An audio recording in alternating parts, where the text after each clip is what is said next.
Hello, my name is Marcelina Lirius and welcome to Math Monday. In this video, I will show you how to represent functions in multiple ways.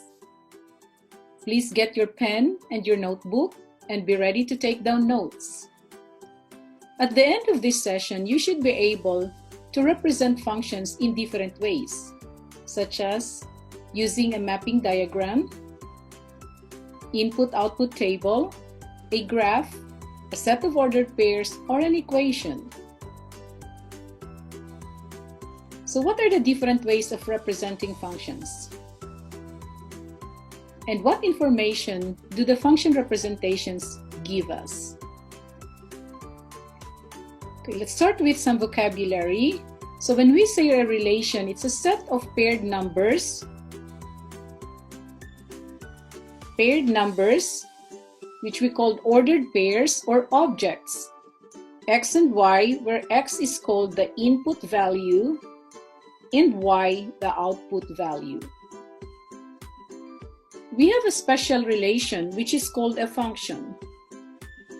And when this pairing is, when x is paired with exactly one value for y, we call this relation a function.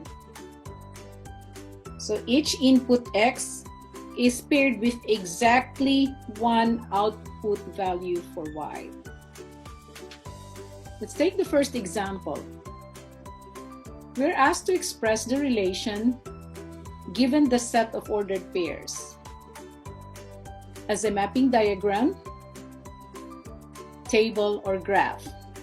So if we are given a set of ordered pairs, the first number in the ordered pair represents your x, or the input, and the second number represents y.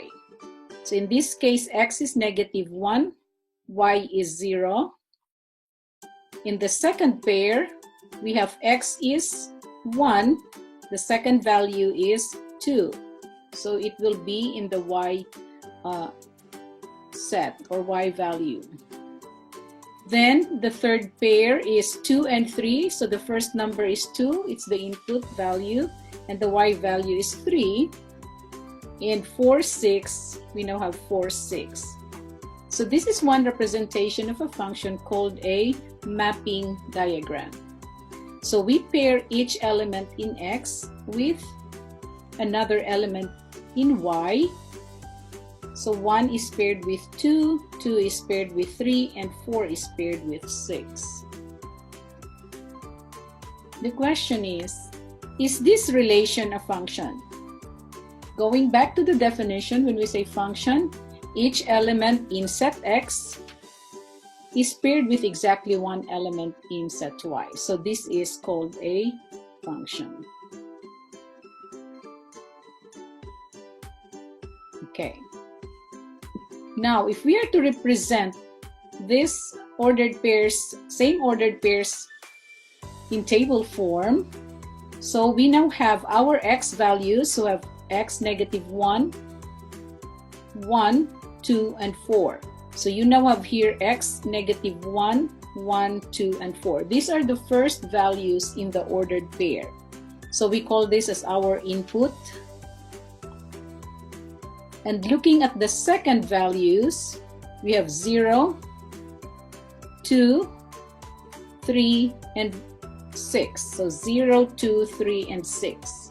We call this as our output values. So this is another way of representing a function using an input-output table. So we have x and y side by side, but you might also want to express this when x and y are, the top-bottom way, when you have your x here, then y. So this is another way of representing the function in table form. So you have -1, 1, 2, and 4, 1, 1, 2, and 4. Then the second values are 0, you have 0, 2, 3, and 6. So this is another way of representing the table using the top and bottom representation. Okay, Another way of representing a function is using a graph. So what we're going to do, given these ordered pairs, again, these ordered pairs x and y, this is an ordered pair wherein the first element is x and the second element is y. So when we plot the point -1, 0, so this is the point, -1, 0. We now have one end, so this is -1, 0. This is the point 1, 2. Another point here is 2, 3. And this point is 4, 6. Okay, so all these representations, graph, input, output table, and the ordered pair are all representations of the same function. I'll stop, process the information, take down notes.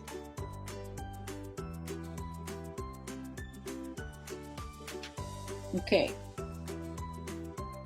Next, so we can also represent a function using an equation, and from the given equation we can rewrite this in or represent this in table form or as a mapping diagram or a graph.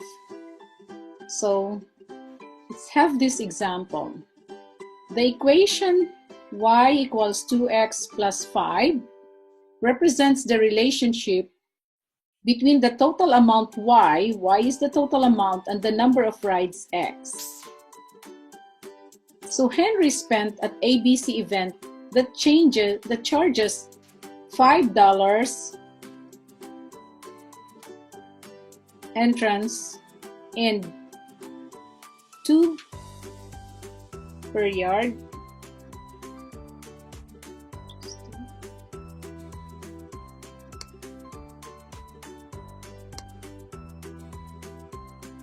Now let's look at another example.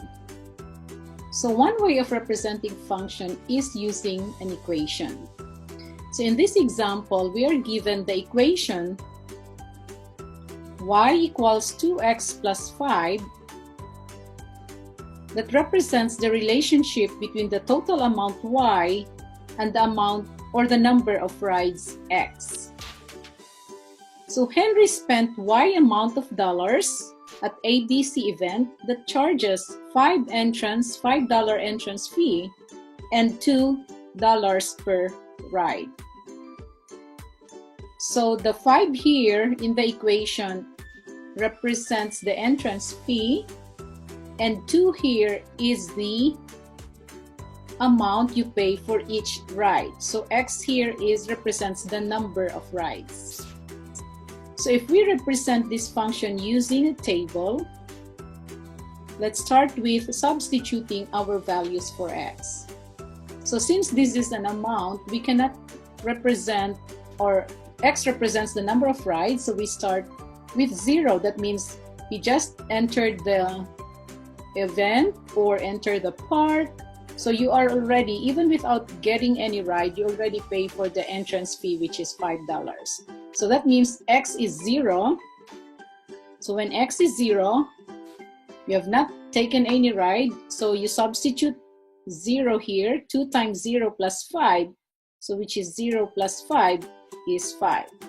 So you now have the first pair, 0 and 5. So when x is 0, y is 5.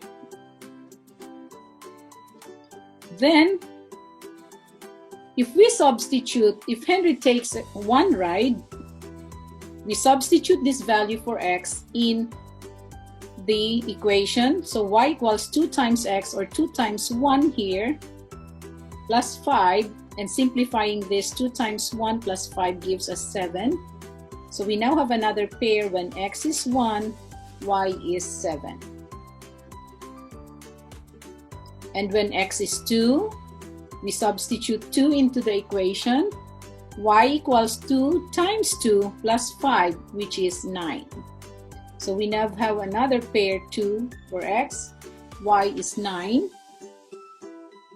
And say, for example, x or Henry rode 5 rides there, or took 5 rides. So substitute 5 to x, so 2 times 5 is 10 plus 5 equals 15. So if we have 5 and 15. So this is now the table that represents the equation y equals 2x. And this is the mapping diagram that associates all values for x, that means the number of rides and the amount that Henry will pay.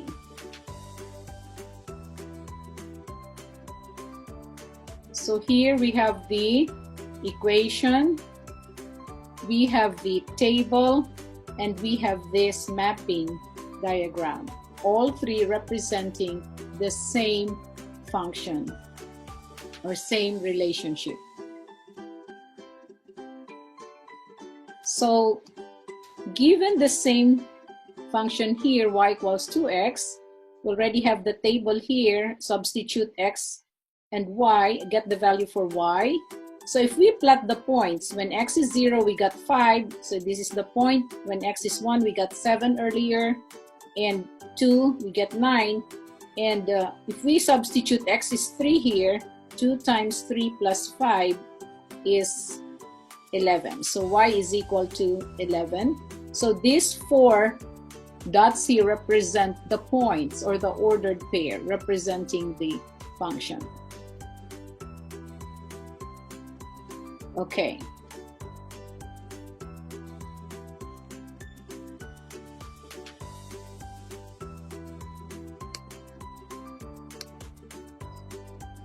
Okay, in the next example, we are asked which of the following represent the same function. So these are different ways of representing function. We have a set of ordered pairs. You have an equation. You have a mapping diagram. You have another equation and a graph. Of these 5, which of these represent the same function? Okay, so if I have the ordered pairs -1 paired with -4, 0 is paired with -1, 3, 8, 6 paired with 17, will this represent this equation y equals 3x minus 1? So which means if we substitute these values when x is -1, it will give us -4. So 3 times -1 is -3, minus 1 is -4. When x is 0, that's 3 times 0 is minus 1 is -1. Okay. When x is 3, 3 times 3 is 9, minus 1 is 8. That's correct. And when x is 6, 3 times 6 is 18, minus 1 is 17. So A and B represent the same function. And if we look at the mapping diagram, you now have 1 is paired with 4 from the ordered pair, 0 is paired with -1, 3 is paired with 8, and 6 is paired with 17. So we know earlier that these 3 now represent the same function. And let's look at the graph first, letter E. So if we have y equals 3x minus 1, so let's check if this graph represents also the same function as B. Knowing that the 3 already represent the same function, let's check if B and E are, representing the same function. So y equals 3x minus 1, so when you have x, okay, we can see here that you have -1 here, and the slope is 3, 1, 2, 3 over 1. So just looking at the equation, or if we look at the ordered pairs, let's see if these are the graph that actually, if these are the points that are actually in the graph. Okay, we have -1 and 4. -1 and 4 is here. 0 and 1, 3 and 8, so 3, and we can move up to 8, okay, and so on. So just by looking at this and also examining the slope for this line, this E represents, or this graph represents the same function as A, B, and C. And now, knowing that this is the line which has a positive slope, we can actually eliminate letter D. So of these 5 representations, A, B, C, and E represent the same function. Okay. So this concludes our session for today, and I hope to see you next week.